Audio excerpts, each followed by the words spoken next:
So we're going to switch gears a bit, and we're going to start with where Vivek left us, which is talking about how we build that network, the ecosystem around which these new opportunities can be fulfilled. I'd like to introduce you now to our third spotlight speaker.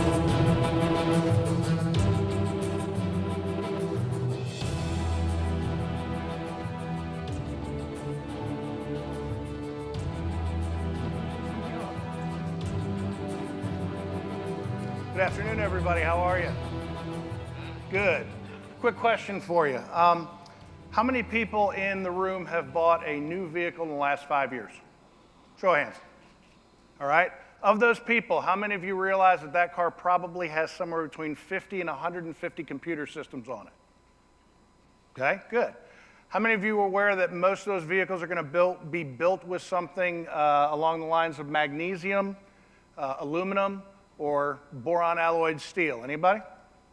Okay, the hands get fewer and fewer. Does anybody know what it takes to repair a vehicle made of those manufacturing construction materials? The hands got really, really few. That's a real problem in the collision industry. My name's Paul Gage, and I'm the Director of Transportation Services at Fayetteville Tech, and I'm also the creator of a program called Collision U. And we started Collision U at Fayetteville Tech back in 2014, and the sole purpose of this program was to train technicians in today's technology so that when you wreck that car, God forbid, somebody who is trained and knows how to deal with that vehicle can repair it. And a lot of people don't understand the importance of that, but I can tell you the importance is your safety and the safety of your family. If these materials are not repaired correctly, if we don't use the right construction methods to put that car back together, then that can leave someone in an unsafe situation, and we don't want that to happen. So we started Collision U down in Fayetteville, North Carolina. One of the great things that worked with Collision U was the military. We've got all these wonderful minds coming out of our military, transitioning through in Fayetteville, and it gives us an opportunity to reach out to those folks and help transition them into this industry that is extremely high-tech and, by the way, very well paid. But in order to do that, we had to create some innovative methods to make that happen. We went to the industry and we said, you tell us what an employable graduate looks like. What do they need to be able to do? What do they need to be able to know?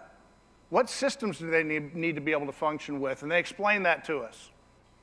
And one of the first things they said was, we need them to show up, which is really sad, but we need them to show up. And it'd be a benefit if they'd stay off their cell phone.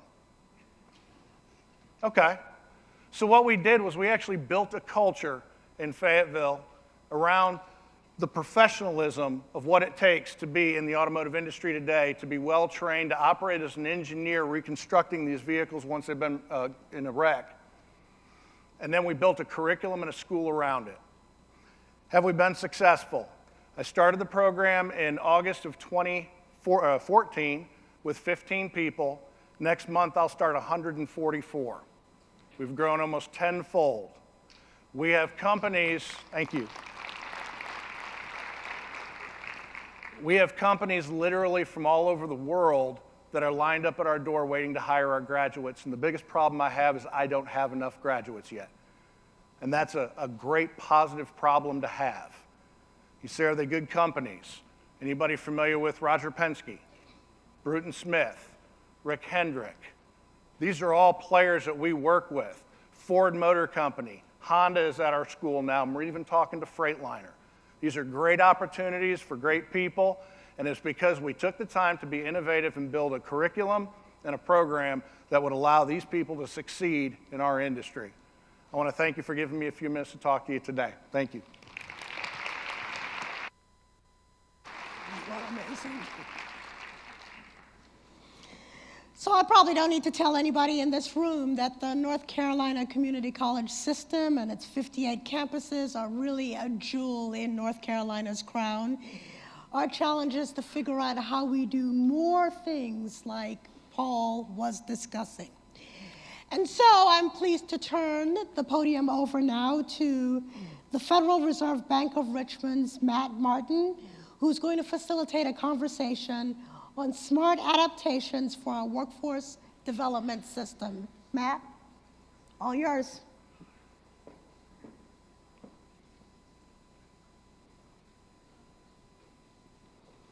How are you? Good to see you. How are you?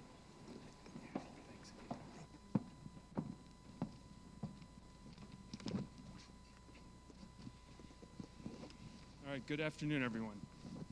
There we go. I'm Matthew Martin with the Federal Reserve Bank of Richmond in our Charlotte office, and our topic for this panel here is reinventing workforce development. So I've been sitting out in the crowd all day with the rest of you, and a lot of the topics that were up for discussion were things I wasn't immediately familiar with.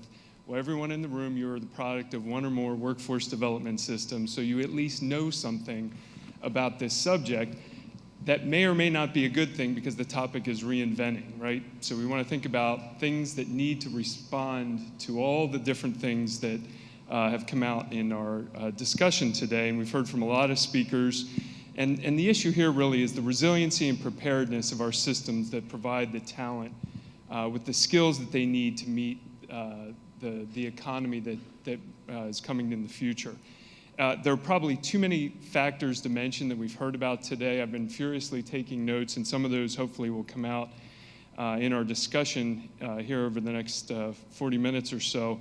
I'm going to briefly introduce our three speakers, and then I will give each of them 5 minutes to talk about their particular area of expertise before we have a roundtable discussion. So let me start with my immediate left. Stuart Andreason is Senior Community and Economic Development Advisor for the Federal Reserve Bank of Atlanta. Much of his research focuses on workforce development, including some recent work that he'll talk about on opportunity occupations. Next, we have Anya Kamenetz, who is a blogger and reporter with NPR around education. She's the author of several books. The most recent that came out in 2015, The Test: Why Our Schools Are Obsessed with Standardized Tests But Don't Have to Be. But she's also written books on transforming higher education.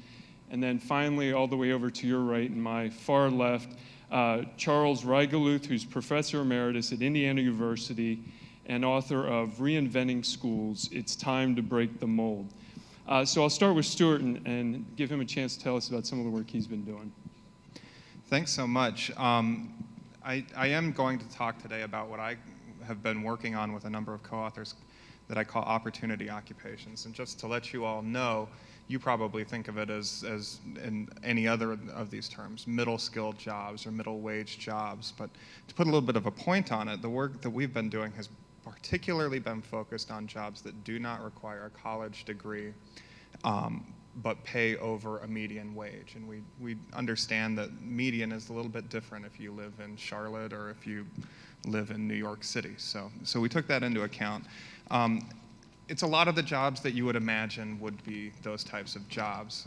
It's nurses, it's various types of nurses and other positions in the healthcare field.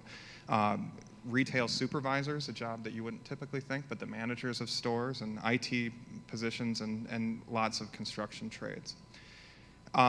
The story about that is a little bit of a good news, bad news story. And the discussion today, I'm actually going to be talking about it slightly different than I normally do, in that I started to think quite differently about the challenges and the opportunities around what we've found in terms of these middle wage jobs or opportunity occupations throughout the day.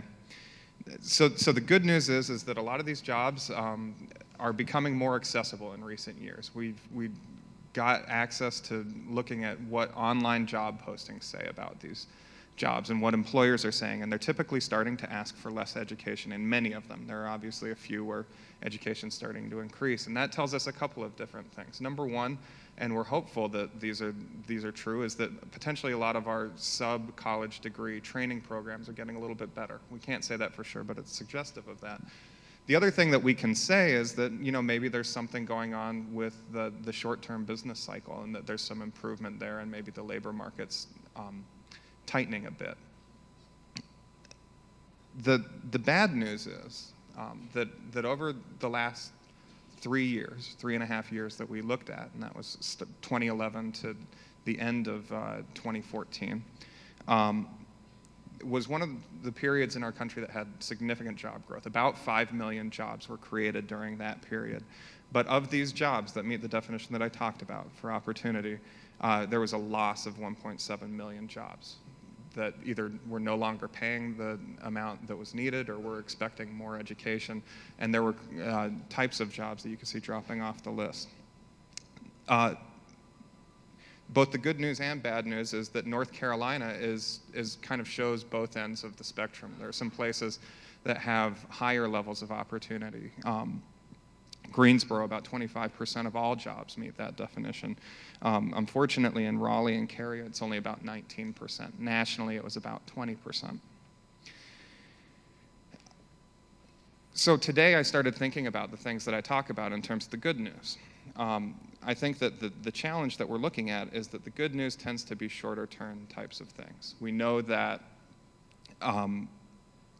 training programs are relevant, and then as new work and technological change happens, we have to come up with new training programs. We also know that the changes in the labor market, if they're there, are part of a shorter term change. Now, some of the challenges that we've heard about today, automation and skills bias, technological change. So that's not only the destruction of jobs because of technology, but the changing requirements in those jobs are long-term things. We also heard a little bit about the changing and restructuring relationship of employees and employers, in that there's different type of work happening. We know that brings a lot of different things with it. It brings different ways of receiving and delivering benefits, where we often have relied on employers to provide those benefits. In terms of the workforce development system, federally it's about $3 billion a year. Earlier this year, Georgetown University put out an estimate on what they think the private sector spends on training people for work.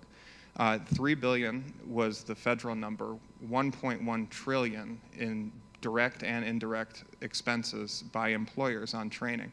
The title of their report is "College is Just the Beginning," because college is a smaller portion of that as well. But we know that 1.1 trillion is disproportionately spent on people that have higher levels of education to begin with. So it's not necessarily improving the workforce in some of these middle skill positions. So we have a system that's got disproportionate amount of money coming in. Fellow panelists will talk about other portions of what I would also consider part of the workforce development system. But when we're talking about these middle skill jobs, I think that we need to stop thinking about how do we change specific training programs, but how do we start thinking about training as part of a broader employment policy. And our research suggests that should include things like making sure that housing is affordable, especially in places that are more expensive.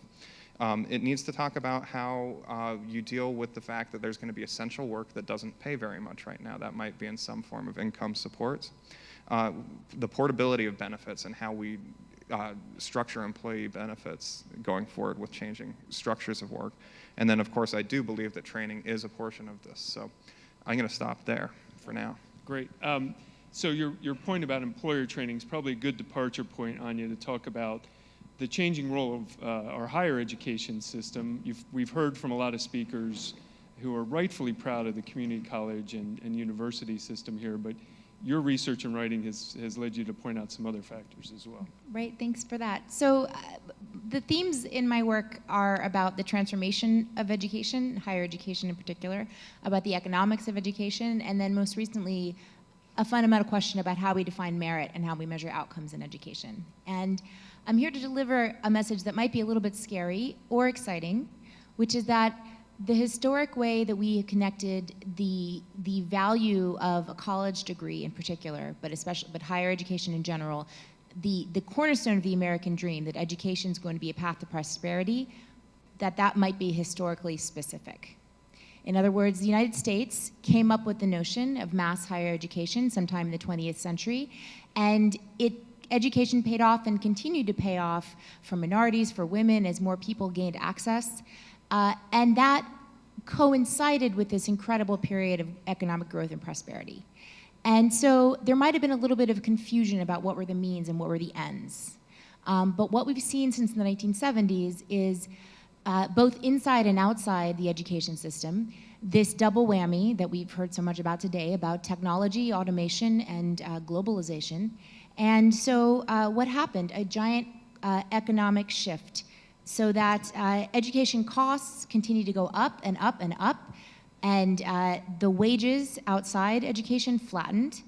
And and during this time, a good illustration of this is, as the job market changed, the Bureau of Labor Statistics projection between 2010 and 2020, the 20 fastest growing jobs, only one of them required a post-secondary degree, and that one was post-secondary instructor. It was just an illustration of the fact that the job market was going in a very different direction from higher education, and higher education's offerings were not changing fast enough. Now, during that time, and up until I think a decade ago or more, you could still make the argument that the return on education was growing, and that was because wages for non-college people were flatlining. Diving down, and the wages for people with a bachelor's degree were flatlining. But that argument has kind of worn out its welcome. I think we've hit the expiration date because of this increasing awareness of the hollowing out of the job market, and the return, even on highly educated jobs, is not as strong as it once was. There's no real security anywhere. So, how do we then talk about value for higher education? We have to go back and question, first of all, what we've been sold, which is that the definition of excellence in education comes from scarcity, comes from an institution that admits only the elite or only a very small group of people. That worked up to a point, but it can't work anymore because we can't ration higher education in that way.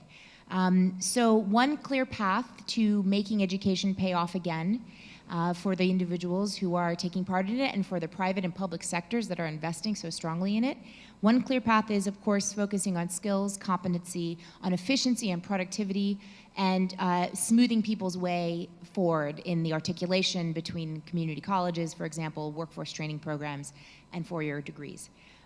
There's also a second path, I believe, and that is one that focuses on the excellence and the uniqueness of each student's experience.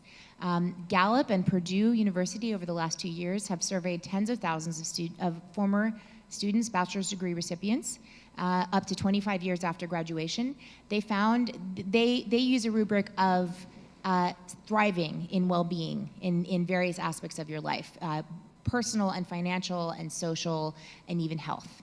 And they found that whether you go to a private versus a public college, or even one of the top 100 in the US News and World Report, makes zero difference in your likelihood of thriving in your life. But there are factors that do make a difference in the higher education experience, and they are being involved in a capstone experience, a workforce experience, something like an internship or an externship, or something that was a long-term project, and faculty relationships, feeling that there was someone who cared about me, that I had a mentor on campus. So, the liberal arts degree has always been a loose umbrella, it's always been a big tent, and that's its beauty. I think that, it has the ability to be an arena for life-changing experiences and discoveries. And so in order to kind of reclaim the relevance of the college degree, it needs to be something that is very much attuned to the need to evolve, yes, to become more efficient, but also to become more of an experience for each individual student and bring out what is best in them. Great, thanks. We'll keep working our way back the workforce development chain. And Charles, you've got some parallels, I think, with some of Anya's comments around our K-12 system. Thank you, yes. There are three major changes that I believe are important for K-12 education to make to be responsive to the changing needs in society, in the state. They have to do with what to teach, how to teach it, and the organizational structures for education. Regarding what to teach, the current curriculum has a lot of things that are not very useful. We make an excuse to teach them by saying that they are helpful for learning higher order thinking skills. If those things are important, then why not teach those higher order thinking skills directly? Our current curriculum has the four major pillars of math, English, science, and social studies. Mark Prensky has recommended that we think about totally restructuring that curriculum to focus on thinking effectively, acting effectively, relating effectively, and accomplishing effectively. Now, many of the elements that are in our current curriculum that are indeed useful could be used as vehicles for learning those things. But the problem is that an awful lot of aspects of these 4 new pillars are not either directly or indirectly taught in our current educational system. In addition, there is the hidden curriculum. In our current paradigm, teacher-centered, students are told, sit down, be quiet, do what you're told to do, put up with boring, repetitive tasks. Those things were all actually very useful during the industrial age when children were prepared primarily for menial jobs, assembly line work. But now that knowledge work has taken over as the predominant form of work, we need a different hidden curriculum. We need a hidden curriculum that focuses much more on initiative, problem solving, relating well with other people, teamwork, and so forth.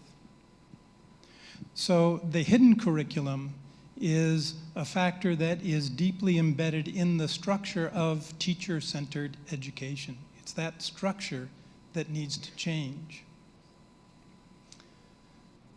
Now, one other thing that we've heard a lot about is lifelong learning. And given how rapidly careers are changing, increasingly rapidly as we advance into the future, lifelong learning does indeed become a lot more important. And yet, what are the things that are necessary to accomplish that? I think there are 2 things. One of them is to give people a love of learning, and the other is to give them the skills to learn on their own, self-directed learning. And in our current teacher-centered system, we fail miserably at both of those, no matter how much lip service we give to lifelong learning.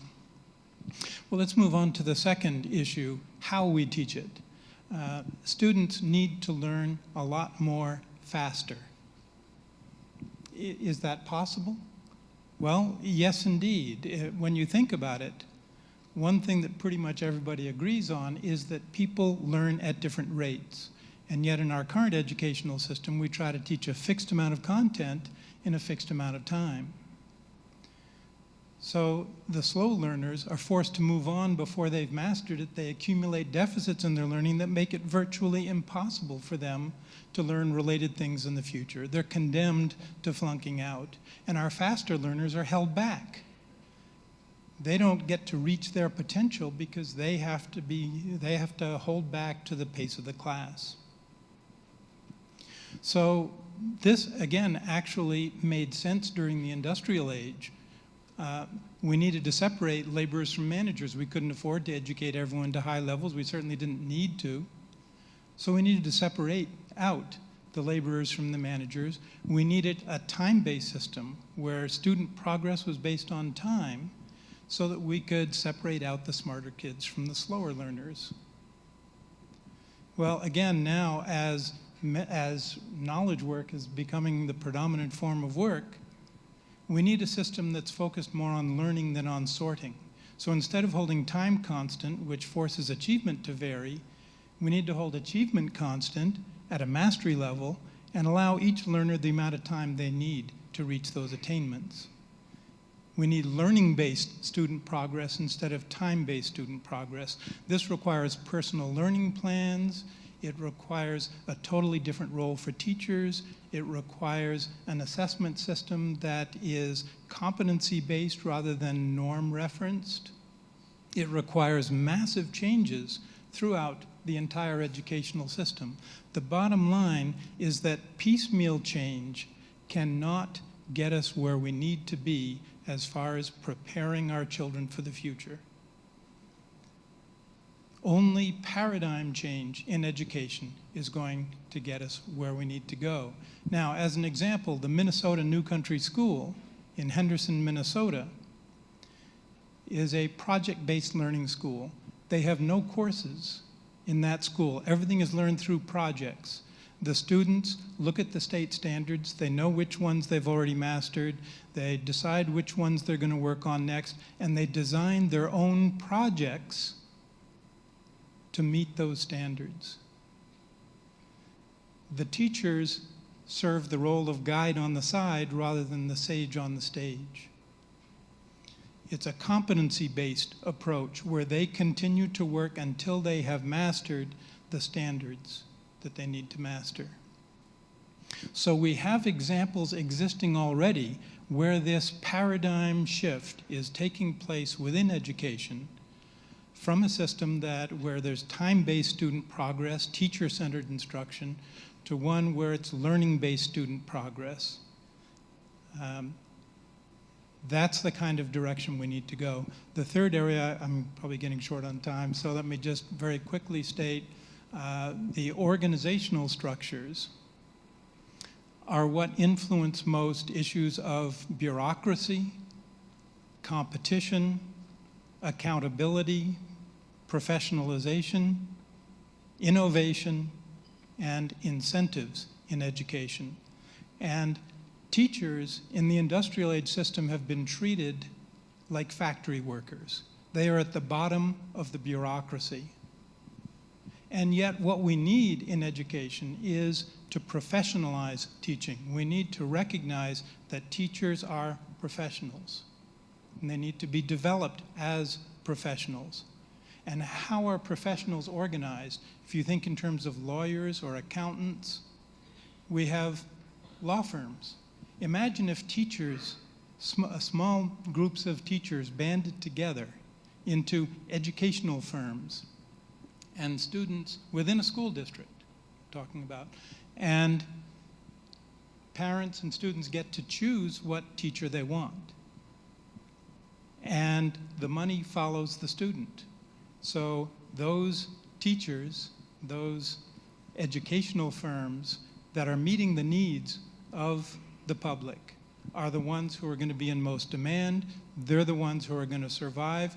We don't need to be involved in hiring and firing teachers. That all happens within their individual groups that are kind of like charter schools, only within the public system. And of course, equity is an extremely important issue. So every student has to have an equal opportunity, equal access to any teacher. And if there's more demand for a teacher than the teacher can handle, then there's a lottery system, perhaps with some equity factors built in to ensure diversity in terms of gender and race and ethnicity. So we need to think much more creatively about how our public schools are organized. And in closing then, let me just say that our current educational system, we have tried for over 50 years to engage in piecemeal reforms to no avail, to very little avail. What we need is paradigm change. Our situation is kind of like trying to transform a railroad into an airline. We need fundamental changes, paradigm change in what we teach, how we teach it, and the organizational structures, including how they're managed, how they're held accountable, and incentivized to innovate, and all in the process doing away with expensive bureaucracy. Thank you, Charles. Do I have time for questions of the panel? Just throw your paper on the ground because I approached you. What? Well, it was either that or a mic drop, right? Actually, I was wondering if maybe we could jointly do a Q&A. Sure. Your panel has certainly touched a nerve in the room, and I am getting a gazillion questions in. So For those of you who want to ask questions in person, why don't you line up at the mics? And Matt, you take the first question. Sure, thank you. And I'll address it to Stuart, but the others of you can jump in. One of the themes I've heard throughout the day is with all the change in the workplace demands for skills and the implications for our workforce development institutions, it's really a question about how do the individuals who need to get the skills, and maybe also how do the institutions who may or may not be providing these skills in a new way, how do they get the information they need to match what's going on in the marketplace? How do we solve that informational issue? It's a great question.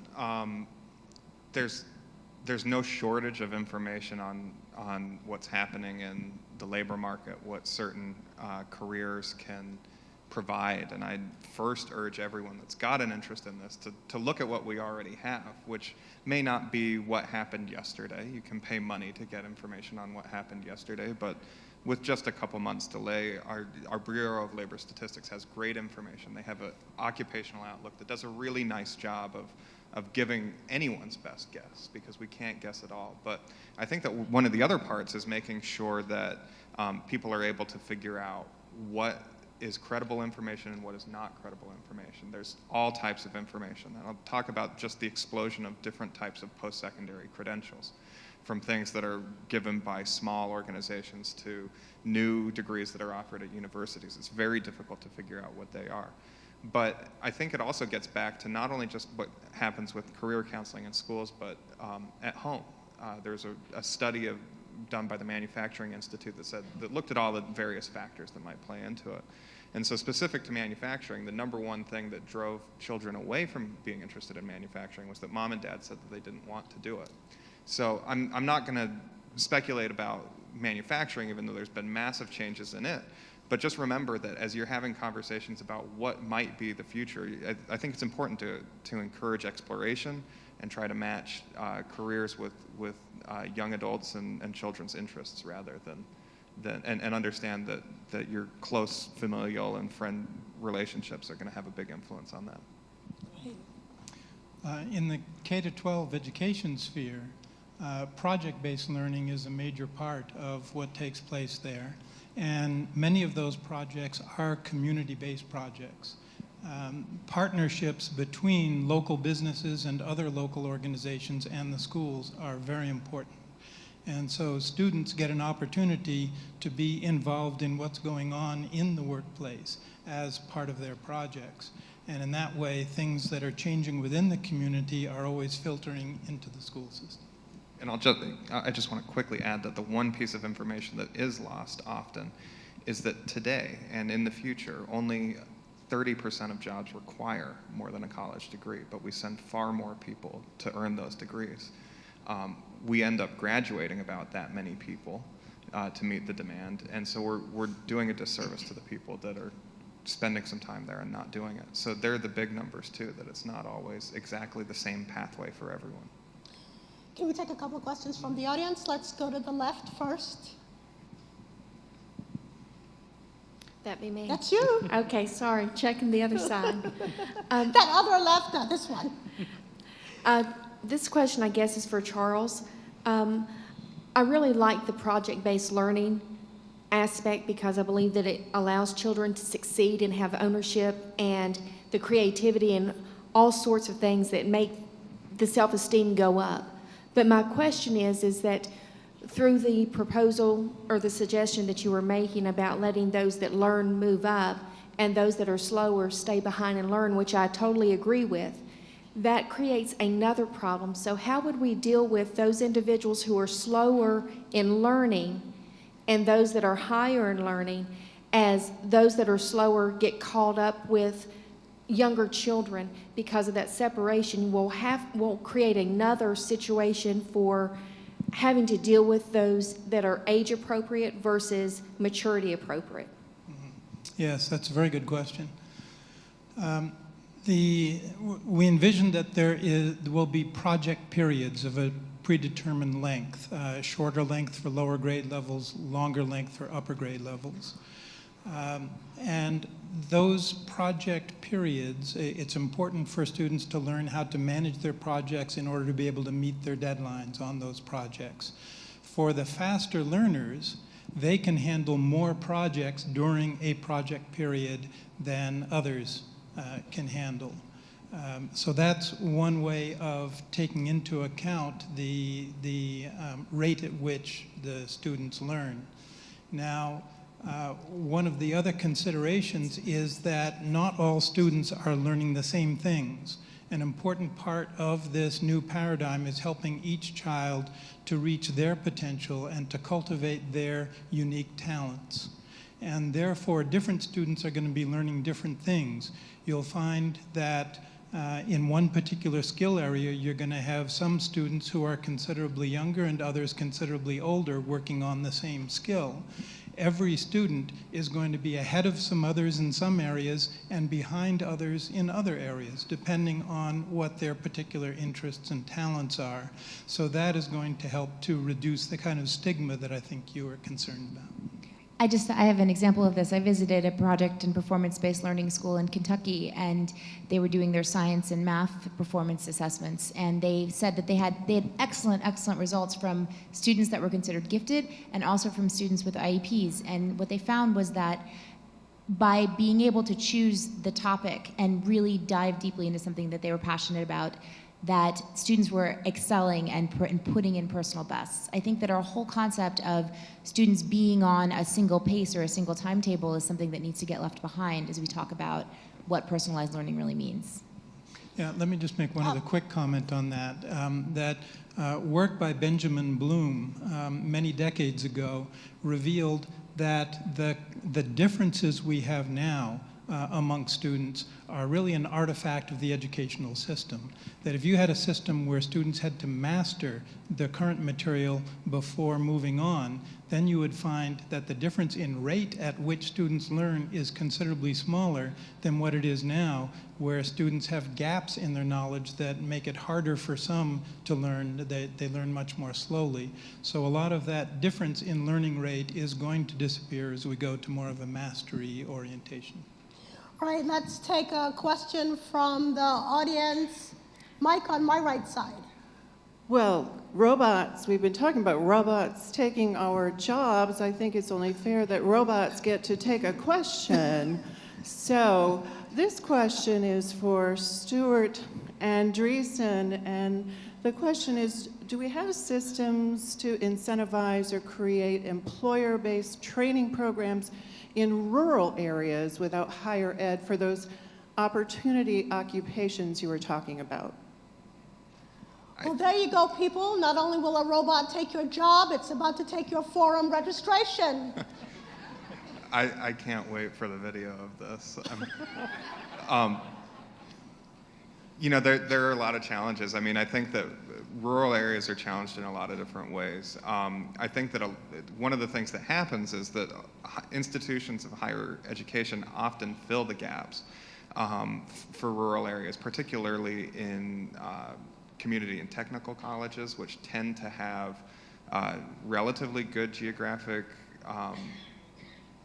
coverage. It is true that in a lot of places, rural community and technical colleges are starting to consolidate, but that doesn't mean that I don't think that they lose their service areas. Students are challenged with having to drive further, but they're institutions that are very good at meeting potentially smaller occupational needs for smaller manufacturers or other places that are kind of outside of large metro areas. Terrific. All right, Matt, I'm going to give you the last question. Last question. So we'll try and end on a positive note, and I'll give this to Anya. I imagine your work exposes you to a lot of different models and institutions that are trying things. So who's doing stuff you've talked about well? What are some of the successes that you've seen?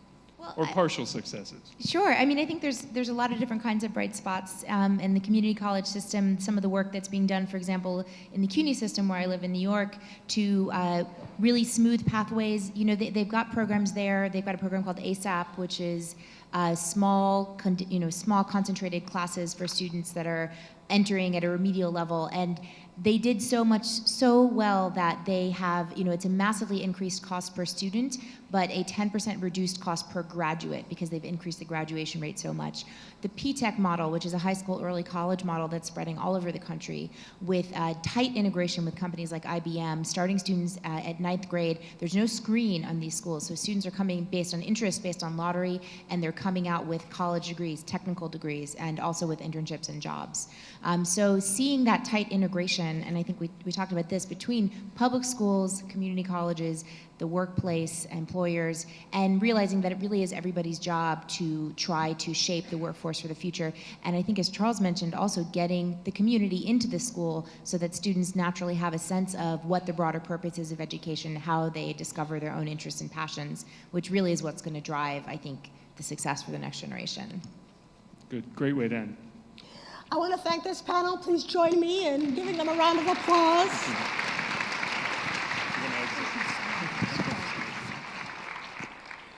Really provocative, and they all kept a straight face, even though none of them knew that they would be fielding the first robot-enabled question ever at an Emerging Issues Forum. So there you go. As I said when I got up here, there are tons of questions coming in through the app and Twitter on this issue of how do we rethink our talent pipeline development. And so this is an opportunity for you all to turn to each other at your tables and to continue this discussion. Quite frankly, if we can begin to answer this question, we will have come a mighty long way since this morning. So I want to ask you to do what you did for me this morning, which is to think about the strategies that the forum ambassadors have determined they think are really important. Again, these are people who are guiding other people's careers day in, day out. You figure out which one seems to resonate with you, then share that with the folks at your table, have a conversation on one of these strategies. Remember, after the next panel, we're just going to have a free-for-all discussion. We're going to rank these priorities. We're going to determine, as Governor McCrory has asked us to do, what are the recommendations coming out of this group gathered here today. So this is really important, and I do want you to be as thoughtful as you can about what would have the biggest impact in North Carolina. All right. So take out your cell phones, that little thing Vivek showed you that can do all sorts of magical things, including outthink you. Hit the pulse button. Click on poll question, tabletop number 2. You'll have 2 strategies to choose from. The first, increase education system equity. The second, self-ownership of career development. And remember, you can read more about what these strategies are in the app and on the stuff in the program book.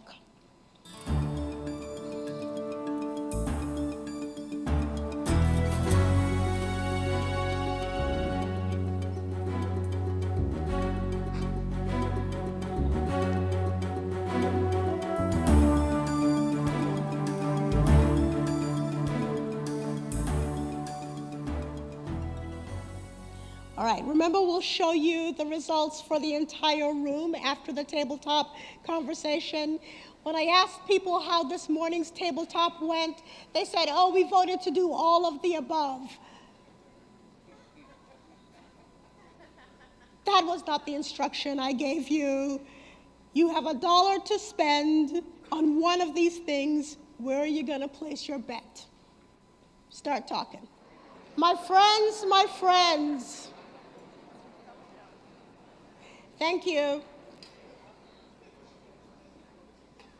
So when polled individually, 54% of you thought the emphasis should be on self-ownership of career development. A fairly close 46% of you said increasing education system equity. We'll hear more about those strategies when we come back for our last session. Now, we have right before us our last break of the day. It does not mean that I want you to break out for the day. We're going to come back after this 10-minute break, and I really want you all to hear from our policy leaders in North Carolina and 2 leaders of very influential think tanks that are helping to shape the way we think as a state about our responsive strategies. We've talked a lot about what can happen at the local level. We've talked about what can happen at institutional levels. But you just heard this panel talking about workforce adaptation, and that's going to take state policy. So please be in the room in 10 minutes so that you have a chance to hear about what is on the agenda for the state of North Carolina. See you back here in 10 minutes.